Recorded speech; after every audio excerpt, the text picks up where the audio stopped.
Well, she's happy, but George Galloway, the Respect MP for Bradford West, isn't. Tell us why, George. Good evening. Good evening, Stephen. Well, there's absolutely no case for the Green Party being on the debates and the Respect Party not. They have one Member of Parliament. We have one Member of Parliament. I'm a Member of Parliament almost 30 years. The Green Party MP, less than 5 years. They're standing across the country. So are we. They have a lot of support in the country. So do we. So there's absolutely no way that such an arbitrary decision, without rationale, without logic, can be allowed to stand. And I've been taking legal advice for much of the afternoon, and if necessary, we'll go to court to force ourselves onto that platform. But we're not the only ones that are unhappy, as I'm sure you're going to go on and develop. Yeah, well, the DUP, for example, you can tell, you know I'm from Northern Ireland, George. The DUP are less than happy. In fact, they're raging. The DUP leader, Peter Robinson, has written a letter today, and they're pointing out, of course, there's the Democratic Unionist Party in Northern Ireland. They've got 8 seats in Parliament. They're the 4th largest in Westminster, and they're not in too, and they're calling the decision inexplicable. It is inexplicable. You have the Welsh nationalists and the Scottish nationalists in the debate, both of them standing in only a small part of the country and wanting to break up the country. And the DUP, I never thought I'd say this, but I agree with Peter, that the DUP, which wants to stay in the country and is the 4th biggest party in Parliament, and has more votes than the other parties that are in, is being excluded. If they go to court, I don't see how that can be resisted either. What have your lawyers told you?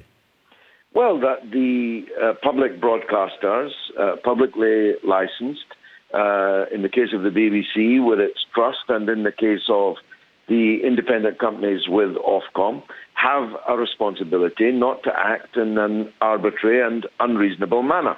And this decision, Heath Robinson, as it is, it's like a sort of multi-humped camel.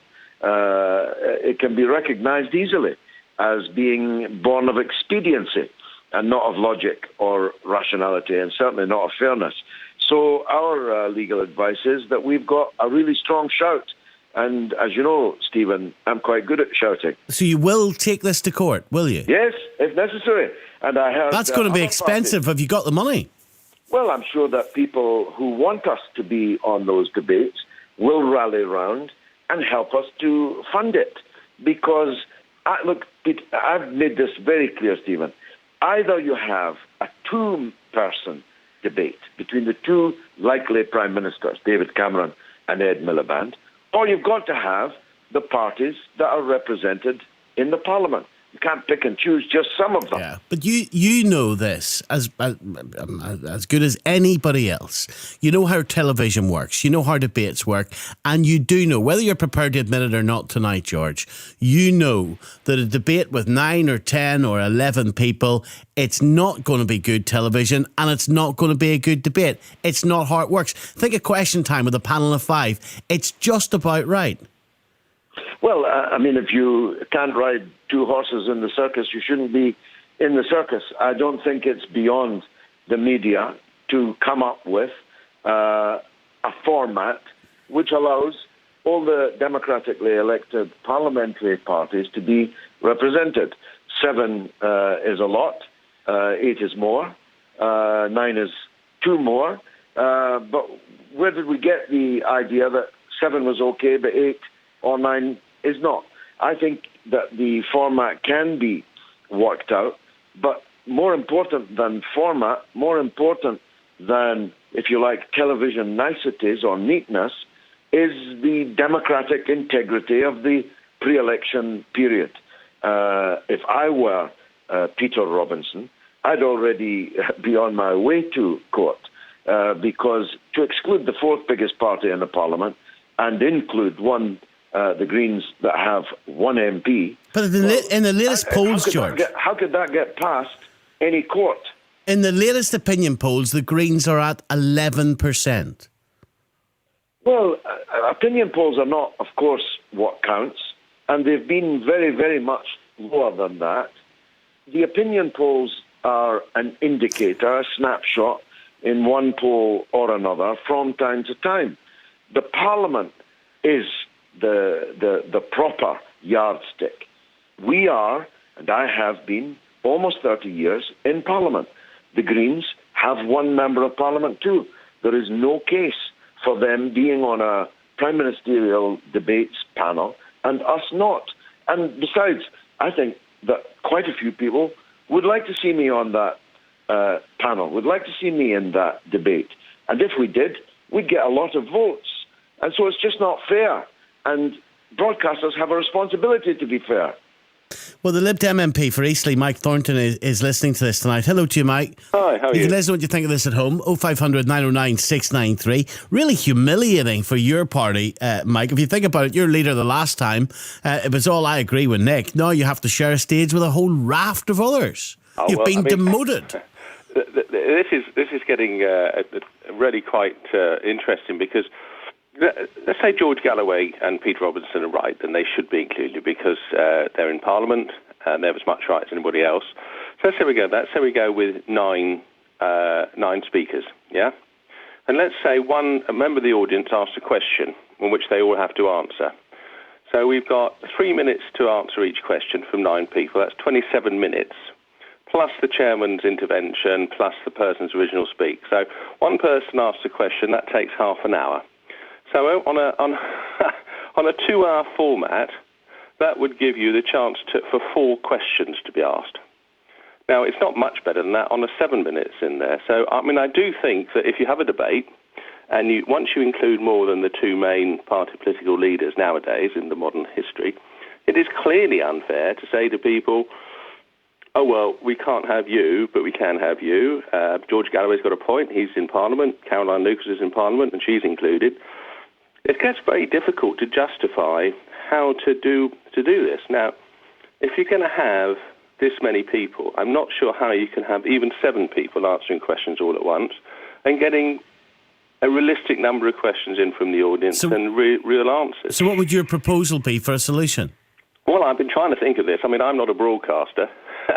It's not, but I would have thought the answer would be to have some sort of rolling debate where you have 3 on at a time and then another 3, or 4 on at a time and another 4, and then you roll it round.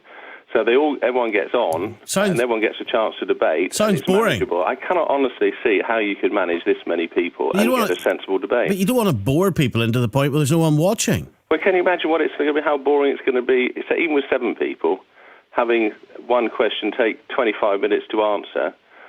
It's unfair on the audience. The audience members go home and get a question, and 4 or 5 of them get to ask a question. I mean, I haven't even included the time it takes, the original speech by each leader. And let's say they're given 10 minutes each to speak. There's 7 people there. That's 70 minutes for their initial, and that's not their wind-up.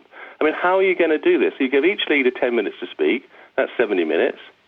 And then let's say you want at least 10 questions from the audience. I mean, you're going to be starting at 6 o'clock at night, finishing at midnight with 7 people. I mean, how on earth are you going to manage this so it actually is a real debate and not just a series of the leaders making their statement, a couple of questions coming in quickly from the audience, selected by the journalist, of course, by the BBC, who's going to ask the questions which they have in advance. So, George, maybe this should go back, George Galloway, to a leadership debate for those people who very much are credibly, potentially going to be leading the country.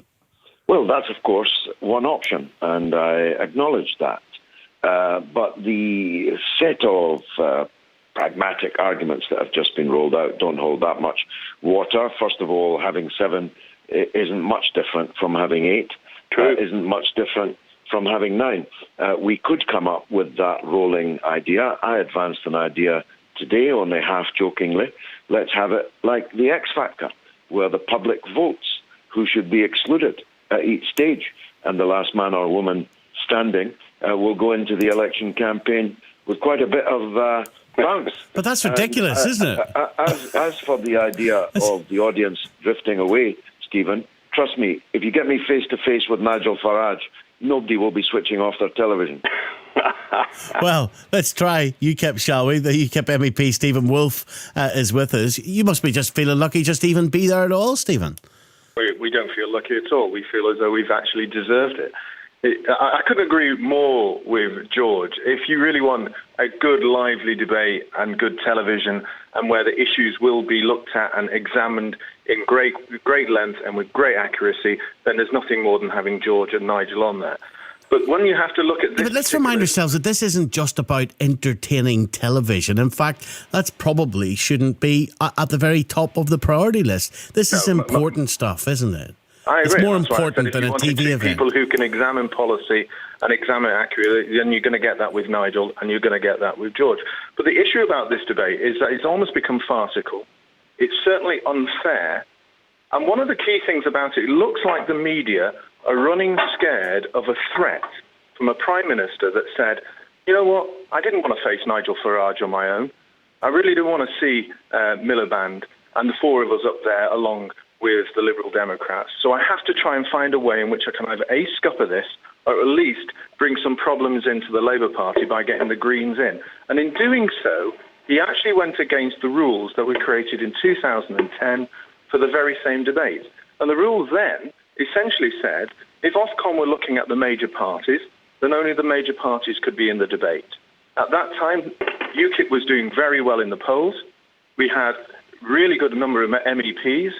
And if you looked on the same criteria that was offered today, then we would have been in the debate then. They've changed the rules just to make sure that Cameron doesn't have to face Farage. Let's just remind you what the broadcasters are actually offering. One debate between the Prime Minister and the Leader of the Opposition, and then two debates involving the leaders, and this is what we're talking about, of the Conservatives, Labour, Lib Dems, UKIP, the SNP, the Green Party and Plaid Cymru. Would you invite the DUP, for example? Sinn Féin, of course, Jerry Kelly, the Sinn Féin MLA, they've said that they want to be in there too. We have to hear from the rest of the political parties in Northern Ireland as well. This could go up to 12, 13, 14, Stephen Wolfe. People. Yes, if the issue is about fairness, if you're actually saying that we should be looking at parties based on the number of MPs or the percentages in the polls or how many councillors you've got, then unfortunately, the true fairness would mean that more of the parties would be there. George would be there. Peter Robinson would be there. Other parties that have that offer. This is not... So you will get, as you say, a really difficult debate. It will be more about just plain statements. There won't be the interest because you can't delve in deeply enough to the questions that they're being asked. And then actually, most of the voters will then switch off and they will simply see a kind of uninteresting, uninspired stand-up performance by people just giving the same party lines. And that's what they see every day. That is why the debate format that we offered, with just 3 or 4 of the political parties' leaders, was the best format on offer. And yes, George can come up with some other ideas. I think they should be welcome. I'm not sure the X Factor is the best way, because not many of them could probably sing very well. But there should be some other good opportunities out there. George, you may be different. No, I think me and Nigel would be the last two standing if we had the X Factor format. Because we're the only two intrinsically interesting leaders. But the point... With the least votes. Well, that's certainly not true in Nigel's case. That analysis that you've just heard is absolutely correct. This is all about David Cameron's absolute fear of facing Nigel Farage in debate. So he wanted to bring out a series of conditions that he thought would never be able to be met. And now that the broadcasters have called that bluff, he's in trouble, because what the broadcasters have brought forward will not stand up in court, because it is arbitrary, it is unfair, it has no logic, no rationale. Indeed, it's the opposite of logical. I made the point, separatist parties in Wales and Scotland are to be included. Unionist parties in the north of Ireland are not. The Greens with 1 MP are in, Respect with 1 MP are out. I mean, it won't take a judge long to agree, I believe, that this is arbitrary, unfair, and broadcasters are not allowed to act like that. I think we've got to come up with something different. We can't have some, or, to be fair, if George and Peter Robinson are in there, which I think is fair, how can you have 9 people debating and get anything interesting out of it? I mean, 9 times 10 minutes for each speech, or even 5 minutes, a couple of questions, hurried through, rushed through because there's no time for any more.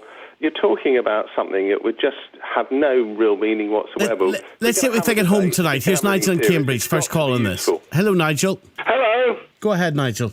Well, I believe that all parties that have got members of parliament should be given equal airtime, because otherwise it means that one party can say, oh, well, the other parties don't matter.